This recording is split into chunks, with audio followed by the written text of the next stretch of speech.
भारत के चिकित्सा और वैज्ञानिक समुदाय के सामने वास्तव में एक बड़ी चुनौती वैश्विक रूप से कोविड महामारी से प्रभावी ढंग से लड़ने में नोवेल कोरोना वायरस के उभरते म्यूटेशंस यानी उत्परिवर्तन है।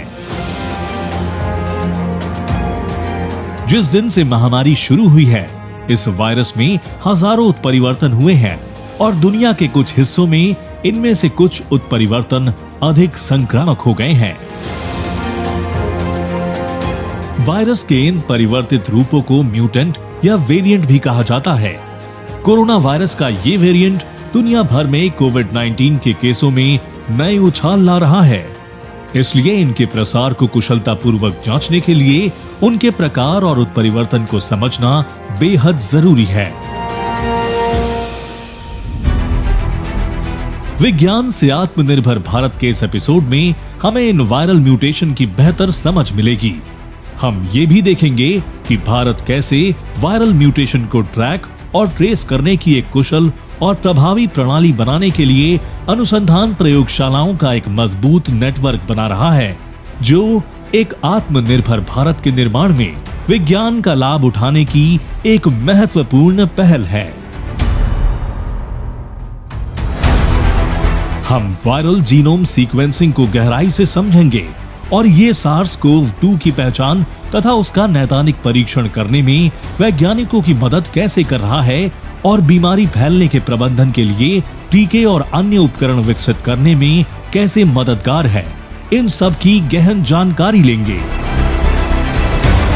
अंत में हम हैदराबाद स्थित दवा कंपनी बायोलॉजिकल ई द्वारा विकसित की जा रही नई स्वदेशी कोविड वैक्सीन कोर्बेवैक्स पर एक नजर डालेंगे और ये भी समझेंगे कि भारत सरकार ने इस कंपनी को 30 करोड़ वैक्सीन बनाने का अग्रिम आदेश क्यों दिया है।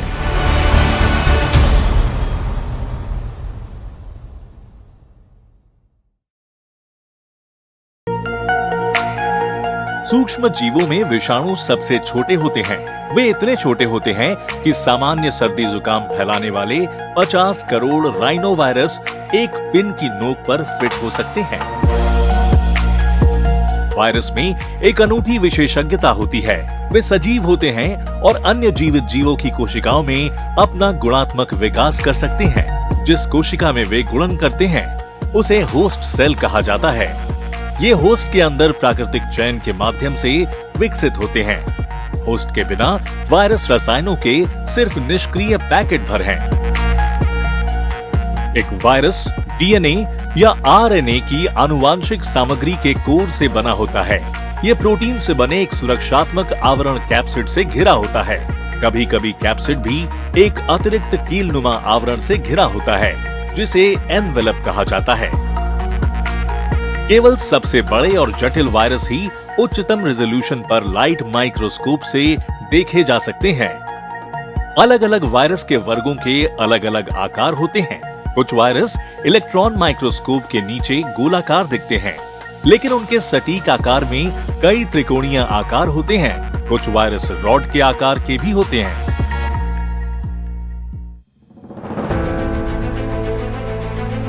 TMV यानी तंबाकू मोज़ैक वायरस पहला वायरस था जिसे वैज्ञानिकों ने खोजा। उसकी खोज का श्रेय आमतौर पर दो वैज्ञानिकों, रूसी वनस्पति शास्त्री दिमित्री इवानोस्की और डच माइक्रोबायोलॉजिस्ट मार्टिनस बेज़नेरिक को दिया जाता है। लेकिन अमेरिकी बायोकेमिस्ट और वायरोलॉजिस्ट वेंडल मेरेडिथ स्टेलनी ने पहली बार वायरस की संरचना को दर्शाया था। डॉक्टर वेंडल ने तंबाकू के पौधों की पत्तियों पर हमला करने वाले तंबाकू मोज़ैक वायरस का अध्ययन किया और 1935 में शुद्ध क्रिस्टल के रूप में वायरस को निकालने में सफल रहे।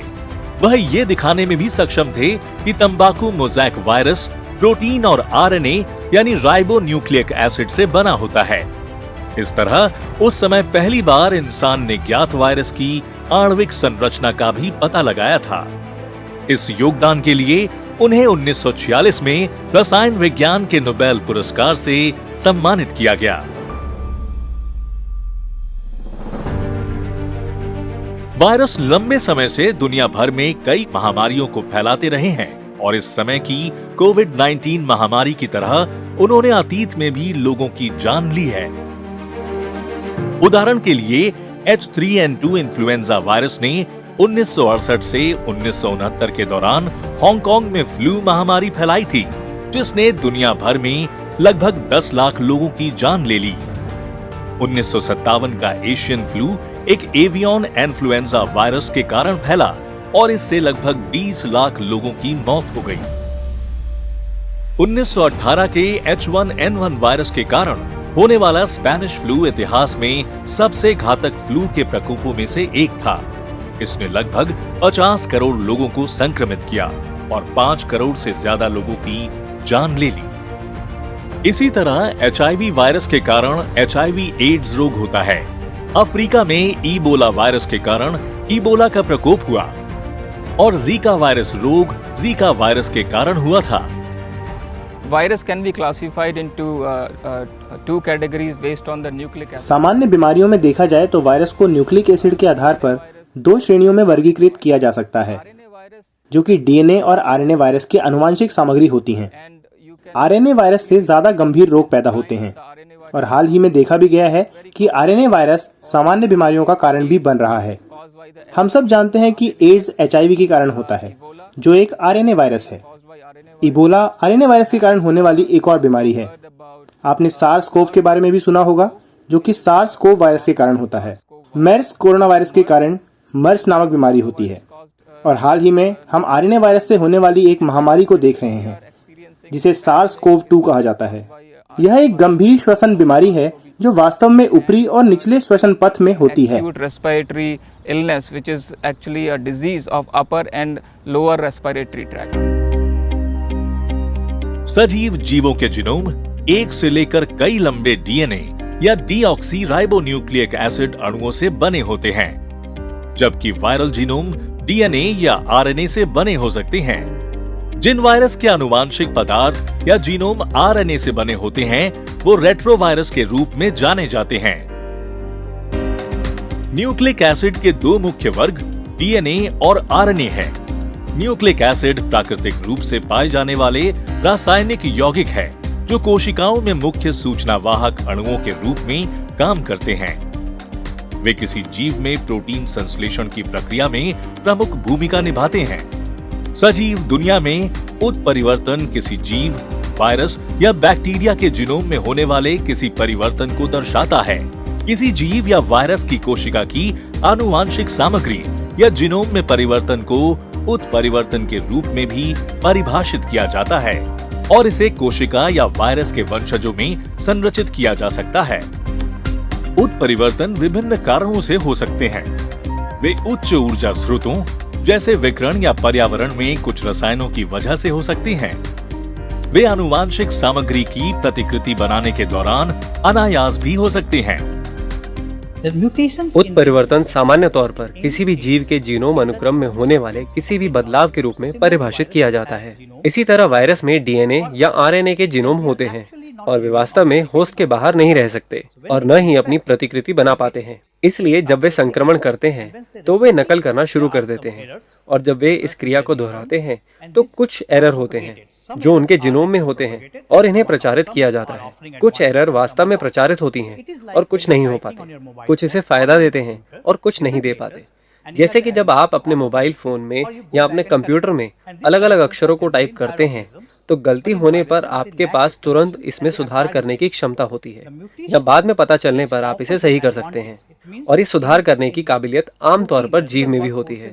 लेकिन एक वायरस में इस तरह के सुधार की कमी होती है, इसलिए उन्हें उत्परिवर्तन की जरूरत होती है। वायरस में होने वाले उत्परिवर्तन से संक्रमण और बीमारी पैदा करने की उनकी क्षमता पर किसी तरह का कोई प्रभाव नहीं पड़ता। लेकिन वायरस की आनुवंशिक सामग्री में परिवर्तन कहाँ हुए हैं, इसके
आने वाला वायरस है। इसमें लगभग 30,000 न्यूक्लियोटाइड या आरएनए जीनोम होता है और जैसे ही यह वायरस मनुष्यों को संक्रमित करता है, यह अपनी प्रतिकृति बनाता है और उत्परिवर्तन करता है। इस उत्परिवर्तन के परिणाम स्वरूप प्रोटीन के अमीनो एसिड अनुक्रम में परिवर्तन होता है, जो वायरस के जैविक कार्य को प्रभावित कर सकता है, जिससे वायरस या इसका वेरिएंट चिंता का विषय बन जाता है। एक वायरस जितना अधिक फैलता है, उतना ही वह अपनी प्रतिकृति बनाता है और उसे बदलाव से गुजरने के ज्यादा मौके मिल जाते हैं। SARS-CoV-2 वायरस तेजी से विकसित हो रहा है, क्योंकि जिस पैमाने पर इसने दुनिया भर के लोगों को संक्रमित किया है, इसके बहुत ज्यादा प्रसारण के उच्च स्तर का मतलब है कि वायरस के लिए खुद में बदलाव करना आसान है, क्योंकि वह तेजी से अपनी प्रतिकृति बनाने में सक्षम होता है। इन परिवर्तनों के परिणाम को हम वेरिएंट कहते हैं। जैसा कि इस समय SARS-CoV-2 के कई आनुवांशिक रूप उभर रहे हैं और कोविड-19 महामारी के दौरान दुनिया भर में फैल रहे हैं। भारत सहित दुनिया भर में अनुक्रम आधारित निगरानी, प्रयोगशाला अध्ययन और महामारी विज्ञान जांच के माध्यम से इस तरह होने वाले उत्परिवर्तन और रूपों की नियमित निगरानी की जाती है। स्थानीय तौर पर इसके फैलने का परीक्षण करने के लिए वैज्ञानिक इसके विभिन्न प्रकारों की पहचान करने और वे एक दूसरे से कैसे संबंधित है, इसे जानने के लिए वायरस के बीच आनुवांशिक अंतर की तुलना करते हैं। हमारे वैज्ञानिक इसकी प्रसारण योग्यता, संक्रमण गंभीरता, नैदानिक परीक्षण, टीकाकरण और इसके उत्परिवर्तित होने पर फिर से संक्रमण फैलाने की क्षमता का अध्ययन कर रहे हैं। We carry out the genome sequence. हम लोगों में वायरस के जीनोम अनुक्रम को अंजाम देते हैं और जैसा कि मैंने कहा कि आरएनए वायरस काफी उत्परिवर्तन होते हैं, इसलिए हम एक विश्वमारी या महामारी की अवधि के दौरान इसे जारी रखते हैं। हम समय समय पर अनुक्रमण करते रहते हैं। वायरल का जीनोम रोगियों से अलग किया जाता है और उस क्रम के आधार पर हम वायरस के विकास का पता लगाने में सक्षम होते हैं। Figure out the evolution of virus.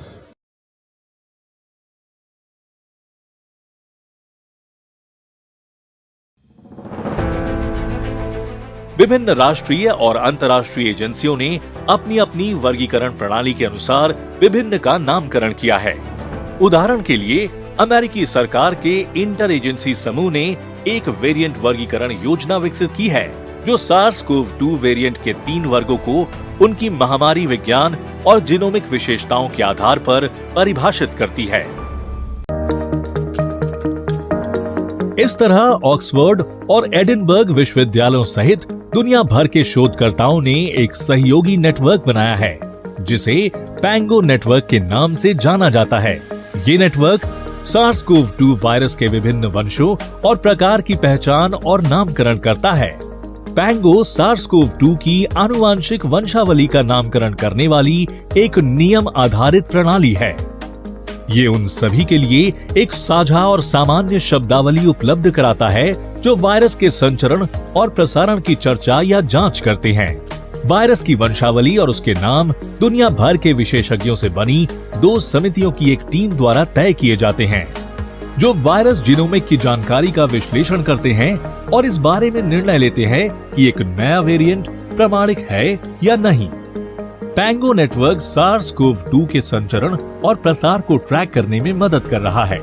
पैंगो के नाम का उपयोग दुनिया भर के शोधकर्ताओं और सार्वजनिक स्वास्थ्य एजेंसियों द्वारा किया जाता है और हो सकता है कि आप पैंगो वंश के नामों से परिचित भी हों, जैसे कि B1.1.7 या B1351।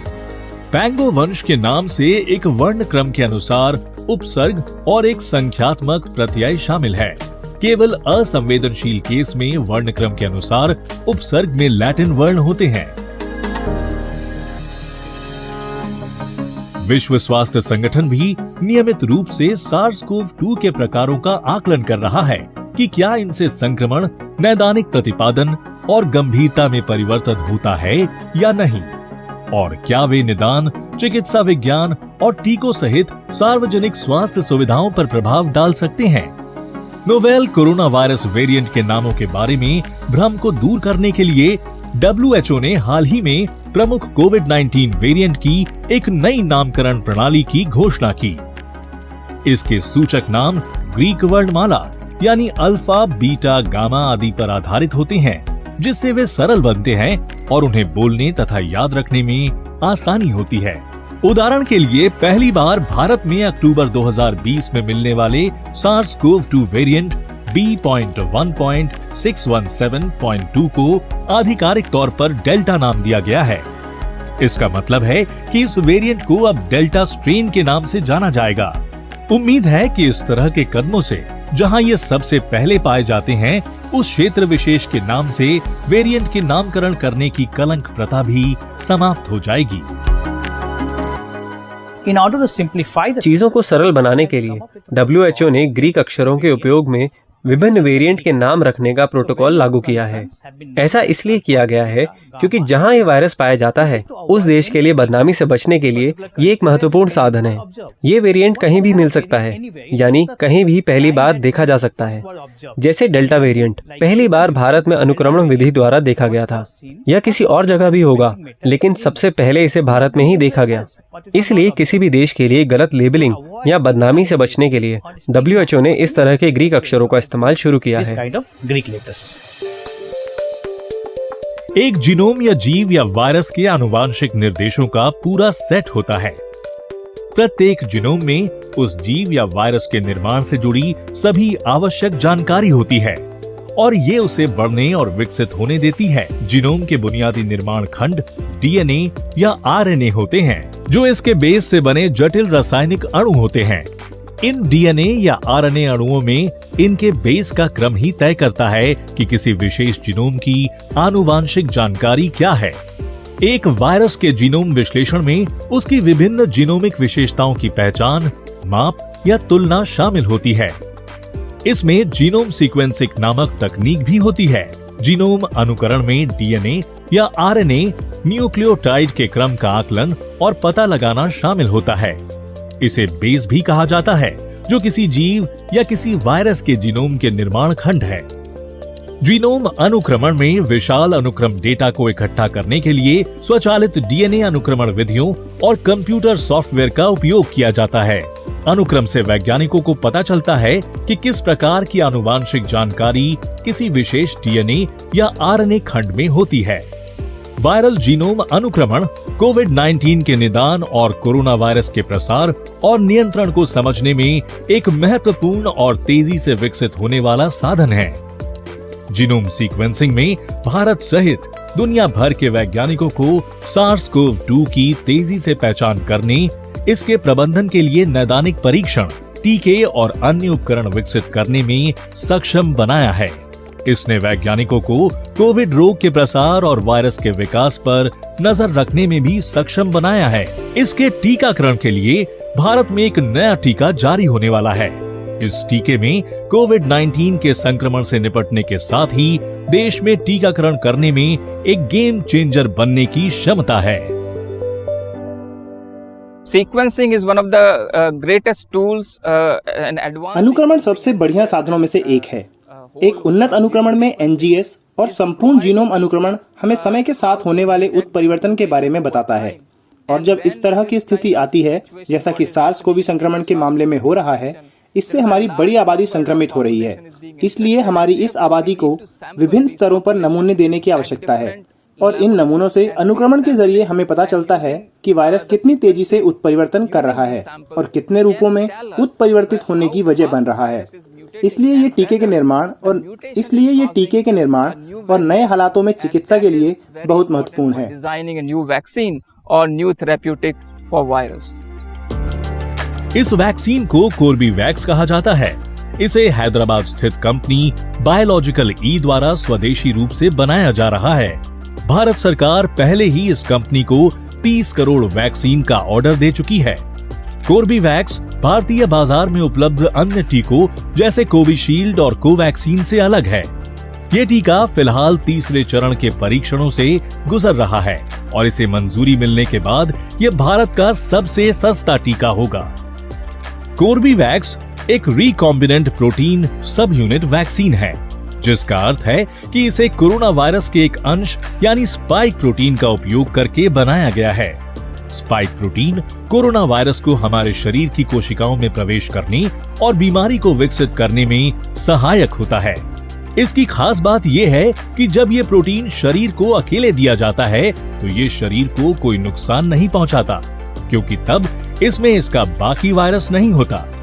इंजेक्शन से स्पाइक प्रोटीन के खिलाफ शरीर में एक प्रतिरक्षा प्रतिक्रिया विकसित होने की उम्मीद होती है। इसलिए जब असली वायरस शरीर को संक्रमित करने का प्रयास करता है तो शरीर के पास पहले से ही एक प्रतिरक्षा प्रतिक्रिया मौजूद होती है, जिससे व्यक्ति के गंभीर रूप से बीमार पड़ने की संभावना काफी कम हो जाती है। भारत ने एक मजबूत निगरानी और ट्रैकिंग प्रणाली भी विकसित की है, जो नोवेल कोरोना वायरस में होने वाले उत्परिवर्तन को सक्रिय तौर पर ट्रैक और ट्रेस कर रही है तथा इसके विभिन्न रूपों की पहचान कर रही है। INS-ACOG यानी भारतीय SARS-CoV-2 जीनोमिक्स कंसोर्शिया 30 दिसंबर 2020 को सरकार द्वारा स्थापित एक नेशनल मल्टी एजेंसी कंसोर्शिया है। इस कंसोर्शिया को MOHFW और बायोटेक्नोलॉजी विभाग भारत सरकार द्वारा संयुक्त रूप से स्थापित किया गया है। बायोटेक्नोलॉजी विभाग CSIR, ICMR और स्वास्थ्य एवं परिवार कल्याण मंत्रालय की 10 प्रयोगशालाएं इस कंसोर्शिया का हिस्सा है। जल्द ही इससे 17 और प्रयोगशालाएं जुड़ने जा रही हैं। NCDC यानी राष्ट्रीय रोग नियंत्रण केंद्र को नैदानिक पहलुओं को एक दूसरे से संबंध करने और राज्यों से नमूनों के संग्रह को समन्वित करने की जिम्मेदारी दी गई है। कंसोर्शिया ने अब तक देश में कोविड मामलों के 30,000 से अधिक जीनोम अनुक्रमण नमूनों को सफलतापूर्वक अंजाम दिया है। Government of India through department of Bharat सरकार ने जैव प्रौद्योगिकी के माध्यम से सार्स कोरोना वायरस के विकास का पता लगाने के लिए वैज्ञानिकों और संसाधनों का एक कंसोर्टियम बनाने के लिए देश भर में 10 प्रयोगशालाएं स्थापित की हैं। ये कंसोर्टियम स्वास्थ्य मंत्रालय और NCDC आदि के साथ काम कर रहे हैं। वे देश के विभिन्न हिस्सों से नैदानिक सामग्री लेते हैं और फिर इन प्रयोगशालाओं से वायरस अनुक्रम प्राप्त किए जाते हैं और उनका विश्लेषण किया जाता है, और हम लगातार इसके ऐसे रूप को तलाश रहे हैं जिससे मुश्किल हो सकती है।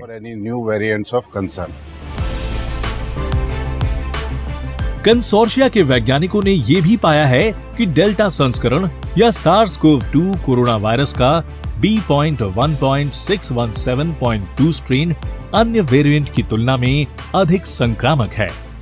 अध्ययनों में ये भी पाया गया है कि डेल्टा स्ट्रेन पहली बार भारत में पाया गया था, जिसकी वजह से अप्रैल-मई 2021 में महामारी की दूसरी लहर ने देश को अपनी चपेट में ले लिया और कोविड-19 के मामले बहुत ज्यादा बढ़े। कंसोर्शिया का उद्देश्य SARS-CoV-2 में जीनोमिक विविधताओं की निगरानी करना और इस प्रकार महामारी के प्रति सार्वजनिक स्वास्थ्य के क्षेत्र में सहायता प्रदान करना है।